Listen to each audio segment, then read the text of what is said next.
उसकी मांसपेशियों में दर्द हो रहा था, पैर कांप रहे थे, फेफड़े फटे जा रहे थे। वह कई बार लड़खड़ाकर गिर भी पड़ा था, लेकिन उसने हार नहीं मानी।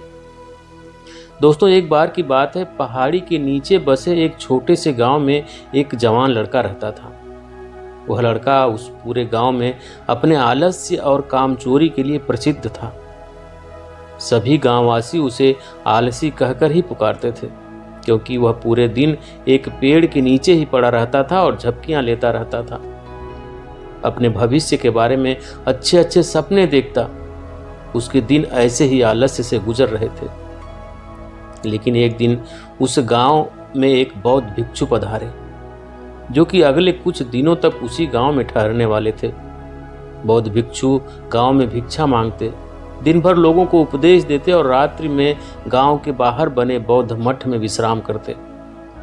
बौद्ध भिक्षु जब भी भिक्षा टन के लिए जाते और भिक्षा लेकर वापस आते तो वह हर बार उस जवान लड़के को उसी पेड़ के नीचे लेटा हुआ पाते। बौद्ध भिक्षु 2 दिन तक यह सब देखते रहे और वह समझ गए कि यह लड़का मानसिक आलस्य का गुलाम है। तीसरे दिन जब बौद्ध भिक्षु भिक्षा लेकर वापस लौट रहे थे तो वह उस लड़के के पास गए, जो कि अभी भी उसी पेड़ के नीचे लेटा हुआ था। भिक्षु ने लड़के से कहा, बेटा, मेरे पास तुम्हारे लिए एक काम है और मैं चाहता हूं कि तुम उस पहाड़ी की चोटी तक जाओ और वहां से मेरे लिए एक पंख लेकर आओ। लड़के ने लेटे लेटे ही अपना सिर पहाड़ी की तरफ घुमाया और उसकी सबसे ऊंची चोटी तक अपनी नजर दौड़ाई। उसके बाद उसने बौद्ध भिक्षु की तरफ देखा और उपहास उड़ाते हुए कहा कि यह असंभव है, मैं उस पहाड़ी के शिखर तक नहीं जा सकता, मैं बहुत आलसी हूं।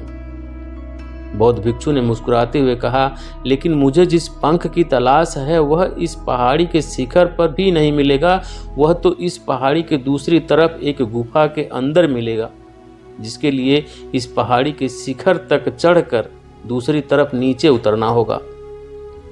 लेकिन वह कोई साधारण पंख नहीं है। ऐसा पंख तुमने आज तक नहीं देखा होगा। वह एक बहुत ही दुर्लभ लेकिन सुंदर है। भिक्षु के इन बातों से लड़के के अंदर उत्सुकता जागी।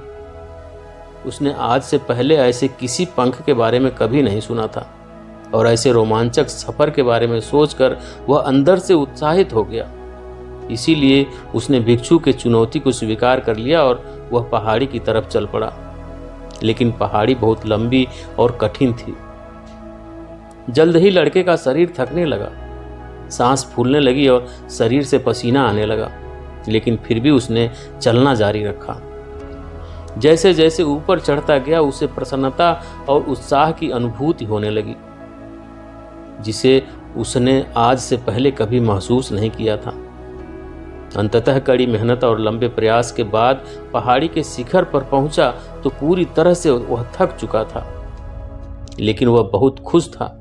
उसे अंदर से आत्मसंतुष्टि का एहसास हो रहा था।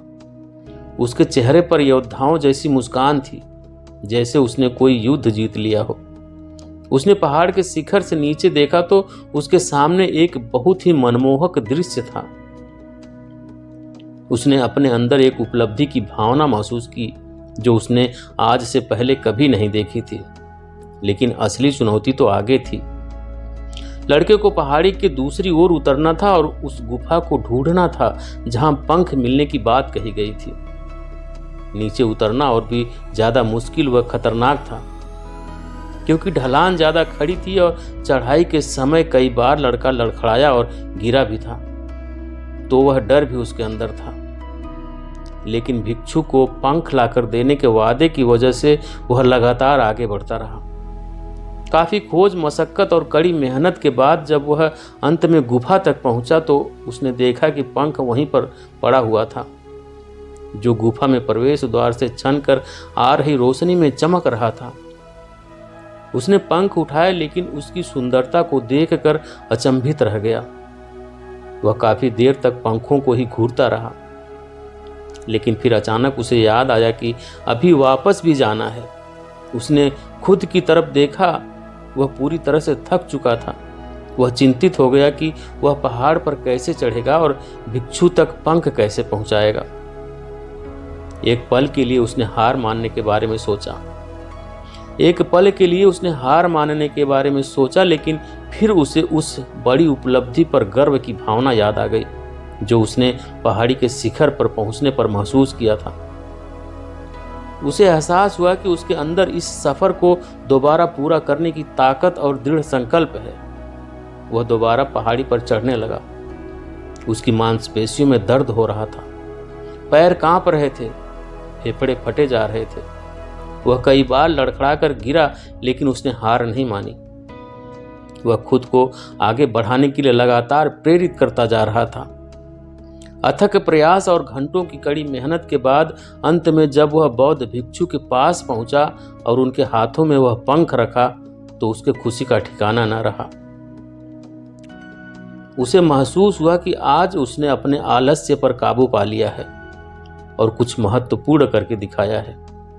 उसके चेहरे पर इतनी खुशी और संतुष्टि का भाव देखकर बौद्ध भिक्षु मुस्कुराए और बोले, बहुत बढ़िया मेरे बच्चे, आज तुमने जीवन का एक बहुत ही महत्वपूर्ण सबक सीखा है कि आलस्य कोई ऐसी चीज नहीं जिसे स्वीकार कर लिया जाए या सहन किया जाए। आलस्य एक चुनौती है जिसे दूर करना होगा। यह एक बाधा है जिसे पार करना होगा और आलस्य को खत्म करने के लिए तुम्हें अपना पहला कदम उठाना ही पड़ेगा। अपने लक्ष्य की ओर चलना ही पड़ेगा और तब तक चलते रहना पड़ेगा जब तक तुम अपनी मंजिल को हासिल नहीं कर लेते। लड़के ने भिक्षु के शब्दों की गहराई और उसकी कीमत को समझते हुए हाँ में अपना सिर हिलाया। आज उसे एहसास हुआ कि वह हमेशा से ही बड़ी और महान चीजों को करने में सक्षम था, लेकिन उसके आलस्य ने उसे रोक रखा था। अब वह जानता था कि उसके पास अपने रास्ते में आने वाली किसी भी बाधा को दूर करने की ताकत और दृढ़ संकल्प है। इसके बाद भिक्षु ने उस लड़के को आशीर्वाद दिया और उस गांव से चले गए। दोस्तों, इस कहानी से यही सीख मिलती है कि जब हमें असंभव लगने पर भी अपने लक्ष्य को प्राप्त करने के लिए खुद को आगे बढ़ाते हैं, तब हम अपने भीतर एक ऐसी ताकत और दृढ़ संकल्प की खोज करते हैं जिसके बारे में हम पहले कभी जानते ही नहीं थे।